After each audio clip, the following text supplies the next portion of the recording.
Kamu sudah tahu bahwa Perang Iran telah menguras stok persenjataan Amerika Serikat. Kamu juga sudah tahu bahwa hal ini langsung berdampak pada kemampuan Ukraina untuk mendapatkan senjata dari pemasok Amerika Serikat. Kamu juga sudah mendengar tentang kekhawatiran yang dimiliki Taiwan mengenai pertahanan yang memadai jika terjadi invasi dari daratan utama. Dan kamu mungkin juga sudah mendengar bahwa karena RRT kekurangan kapal pendarat, setidaknya kekhawatiran terakhir ini kemungkinan masih beberapa tahun lagi sebelum mulai menjadi kenyataan.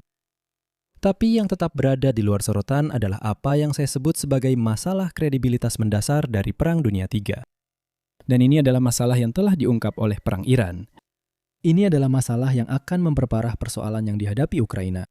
Dan ini adalah masalah yang tidak memiliki solusi sederhana. Jadi bergabunglah dengan saya hari ini saat kita melihat bagaimana dunia tempat kita hidup saat ini bisa menjadi lebih buruk. Saat kita membahas perbedaan antara masalah kredibilitas yang mudah diatasi dan masalah kredibilitas yang sebenarnya. Dilanjutkan dengan minigame microchip yang akan menjadi bentuk baru Perang Dunia III. Bagaimana Amerika Serikat mungkin memperbaiki masalah kredibilitasnya dan beberapa rencana cadangan jika semua upaya lainnya gagal. Dengan kerangka yang sudah saya bahas sejauh ini, Anda mungkin sudah menebak bahwa saya sedang membicarakan apa yang terjadi setelah kapal-kapal PLA berangkat dari Republik Rakyat Tiongkok dan langsung menuju Taiwan. Selain itu, mengingat bahwa Trump berada di balik situasi sulit saat ini, Anda mungkin berpikir bahwa masalah kredibilitas yang mendasar adalah komitmennya untuk membela pulau tersebut dalam situasi seperti itu. Mungkin yang membuat Anda khawatir adalah kondisi stok persenjataan Amerika Serikat yang memprihatinkan. Mungkin yang membuat Anda khawatir adalah sifat Donald Trump yang mudah berubah-ubah.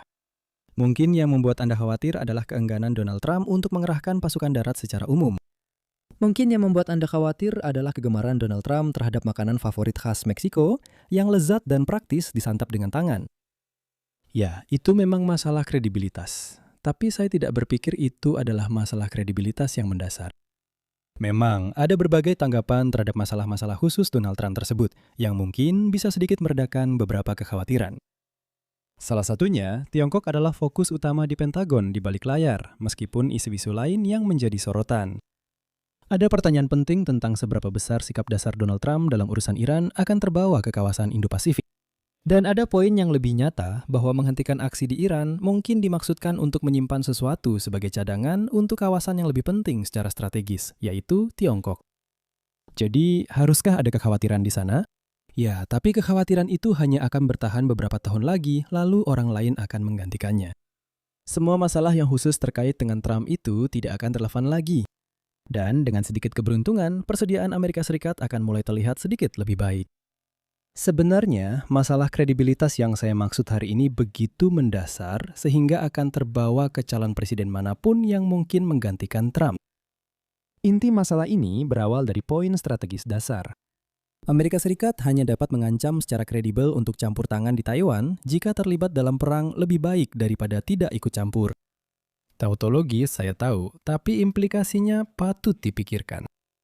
Mengapa Taiwan menjadi obsesi besar di kalangan para pemerhati keamanan nasional yang berpikiran strategis? Lagi pula, itu hanyalah sebuah pulau yang sangat kecil dalam gambaran besarnya. Nah, mikro adalah jawabannya, yakni microchip. Saya tidak akan menceritakan sisa kisah tentang bagaimana ekonomi dunia akan runtuh jika Taiwan berhenti memproduksi semikonduktor, dan rantai pasokan global pun terhenti total. Dan dari situ, Anda mendapatkan narasi dasar tentang bagaimana perang ini secara teori akan berlangsung. RRT memulai invasi. Amerika Serikat panik dan mulai membanjiri Indo-Pasifik dengan segala sumber daya yang tersedia, yang mudah-mudahan lebih banyak daripada yang ada di gudang persediaan segera setelah Perang Iran. Dengan sedikit keberuntungan, PLA gagal mendarat dan sistem ekonomi global tetap utuh. Tapi mari kita bayangkan kalau perang berlangsung sedikit lebih lama. Atau, sebagai alternatif, Amerika Serikat kecolongan oleh semua ini. Mungkin awalnya terlihat seperti RRT hanya melakukan latihan untuk ke-67 kalinya, tapi kali ini mereka melewati batas. Sekarang bagaimana? Jadi, isu utamanya di sini adalah bahwa yang membuat intervensi lebih baik bagi Amerika Serikat dibandingkan alternatifnya, sebagian besar adalah situasi ekonomi. Jika rantai pasokan masih utuh, tetapi selain itu hanya menunggu sampai aman untuk ekspor dimulai kembali, maka sangat berharga untuk terus melindungi pulau tersebut. Di sisi lain, jika pulau itu dengan cepat berubah menjadi kumpulan kawah, maka nilai yang harus dilindungi Amerika Serikat pada saat itu jauh lebih sedikit. Seorang presiden yang dingin dan penuh perhitungan mungkin akan memutuskan bahwa perang pada dasarnya sudah berakhir dan menolak untuk ikut campur. Dan dengan demikian, invasi ke Taiwan berubah menjadi permainan mini yang aneh tentang industri manufaktur semikonduktor di pulau itu, di mana kedua belah pihak kadang-kadang memiliki insentif untuk menyelamatkan teknologinya, tetapi di lain waktu justru memiliki insentif untuk menghancurkannya. Dilema Taiwan sedikit lebih sederhana. Taiwan ingin melindungi industri semikonduktornya, karena itulah alasan pulau itu menjadi kaya. Kamu tidak akan membunuh angsa yang bertelur emas begitu saja.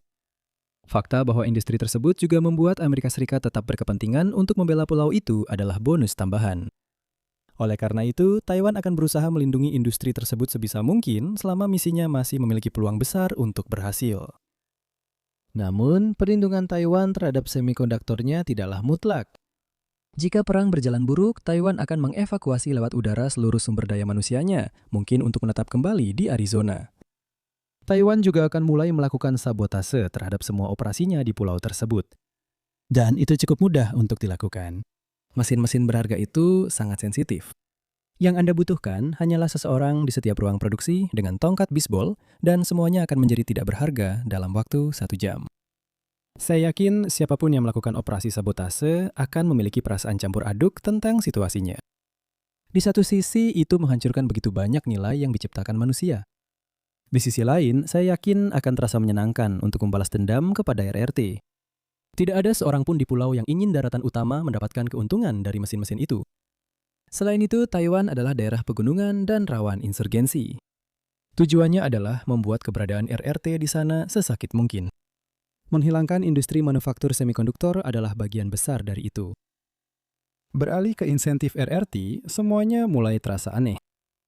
Tiongkok Daratan ingin menjaga semua mesin tetap utuh karena keuntungan ekonomi tetap menarik. Namun, RRT juga ingin menempatkan Taiwan di bawah kendalinya dan sepenuhnya menyelesaikan perang saudara yang dimulai 99 tahun lalu. Amerika Serikat menjadi penghalang. Akibatnya, seseorang yang duduk di Beijing mungkin menyimpulkan bahwa adalah ide yang masuk akal untuk langsung menghancurkan semua pabrik chip Taiwan sejak awal. Mungkin itu akan membuat Amerika Serikat tidak ikut campur dalam perang, sehingga secara signifikan meningkatkan kemungkinan invasi yang berhasil. Peluang bagus dengan nilai yang lebih rendah mungkin lebih baik daripada peluang buruk dengan nilai yang tinggi.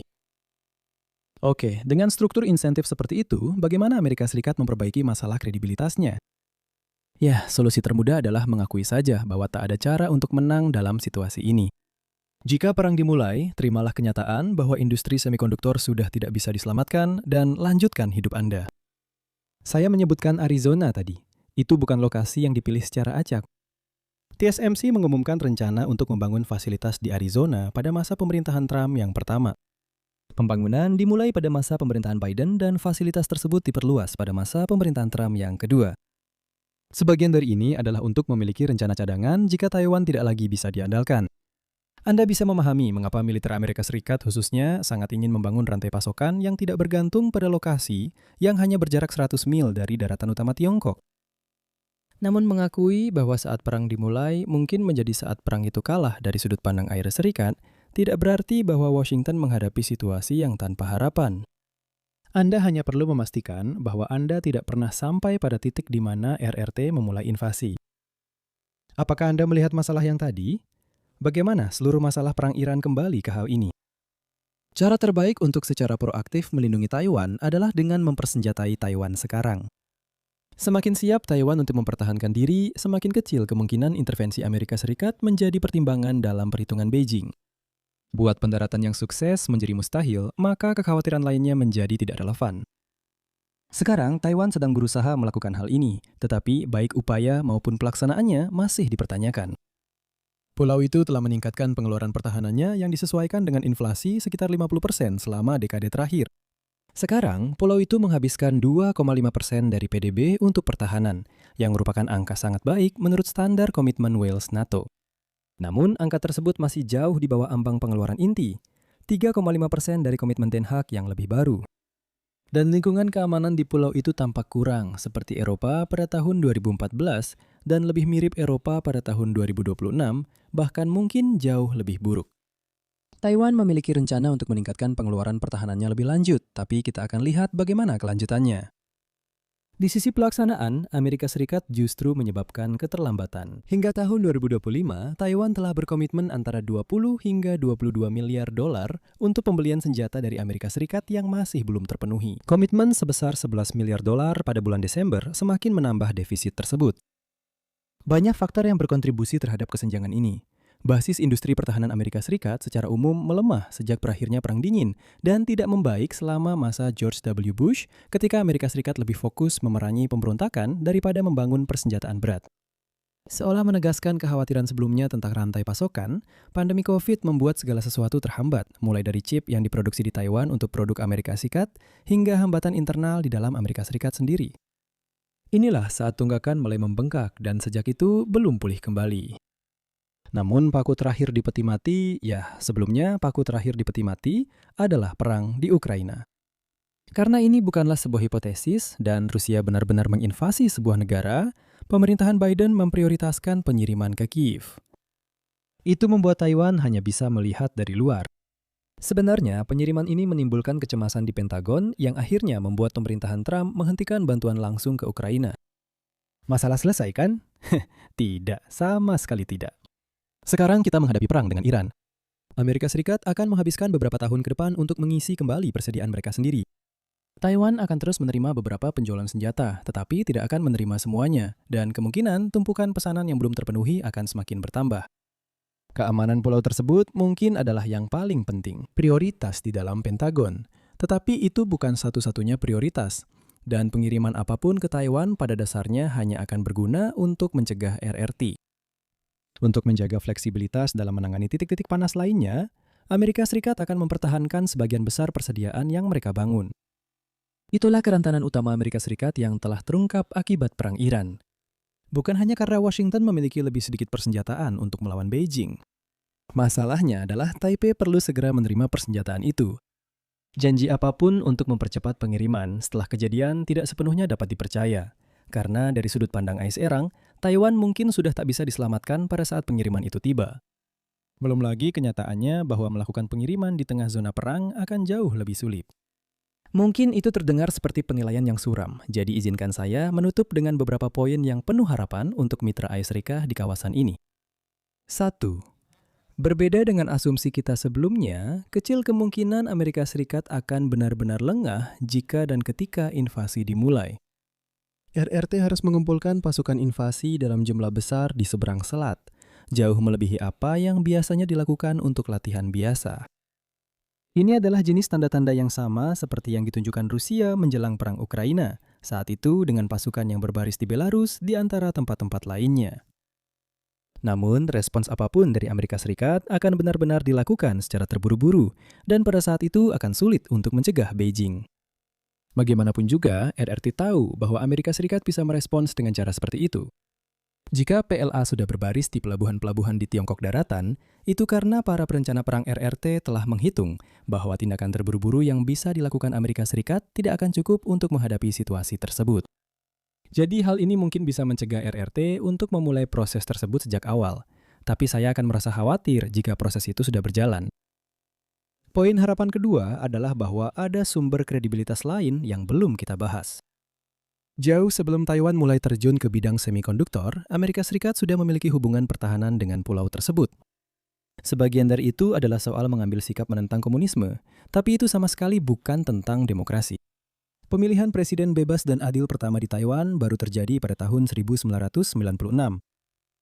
Sebaliknya, Anda mungkin ingat bagian strategi militer berikut ini. Taiwan berada di apa yang disebut rantai pulau pertama, yaitu serangkaian wilayah yang membentang dari daratan utama Tiongkok. Jauh lebih mudah bagi Amerika Serikat untuk menahan RRT ketika RRT tidak menguasai salah satu dari pulau-pulau tersebut. Namun, begitu Taiwan jatuh, kapal selam AL Tiongkok bisa menghilang di perairan Pasifik yang lebih dalam. Itulah sebabnya saya tidak akan bertaruh besar bahwa Amerika Serikat akan menyerahkan Taiwan hanya karena semua pabrik chipnya rusak. Jika Amerika Serikat peduli untuk melindungi wilayah Pasifik lainnya dan dunia, maka mempertahankan garis pertahanan itu sangatlah penting. Ada satu catatan tambahan di sini. Nilai dari rantai pulau pertama adalah sesuatu yang dipahami oleh para perencana militer. Ini bukan sesuatu yang dipahami oleh pemilih Amerika rata-rata. Benar sekali, jika Anda menonton video ini, Anda lebih baik dari rata-rata. Selamat! Bagaimanapun, pelajaran utama yang bisa diambil dari Perang Iran adalah bahwa Anda perlu mendidik dan meyakinkan masyarakat Amerika tentang realitas strategis situasi tersebut jika Anda ingin mereka mendukung upaya perang. Saya tidak berpikir bahwa mencoba mengajari mereka sambil jalan adalah ide yang tepat. Ini adalah sesuatu yang perlu diulang sekarang dan meresap di kalangan masyarakat Amerika saat ini jika ingin memberikan efek yang diinginkan. Jadi, apa poin-poin penting yang bisa kita ambil hari ini? Ancaman Amerika Serikat untuk campur tangan demi Taiwan hanya sekuat manfaat bersih yang didapat dari melakukannya. Kehancuran cepat sektor manufaktur semikonduktor Taiwan membuat hal itu dipertanyakan. Menyelesaikan masalah itu membutuhkan investasi proaktif dalam pertahanan Taiwan. Namun, Perang Iran telah membuat kemampuan Amerika Serikat untuk melakukan investasi tersebut dipertanyakan. Sementara itu, Anda bisa mengajukan beberapa pertanyaan di seri Geopolitics Helpline saya yang eksklusif di Lines on Maps Extra. Atau Anda cukup ketikkan pertanyaan di bawah ini dan algoritma mungkin akan menampilkannya kepada saya. Siapa tahu. Dan jika Anda menikmati video hari ini, silahkan like, bagikan, dan subscribe. Dan sampai jumpa lain kali. Jaga diri Anda.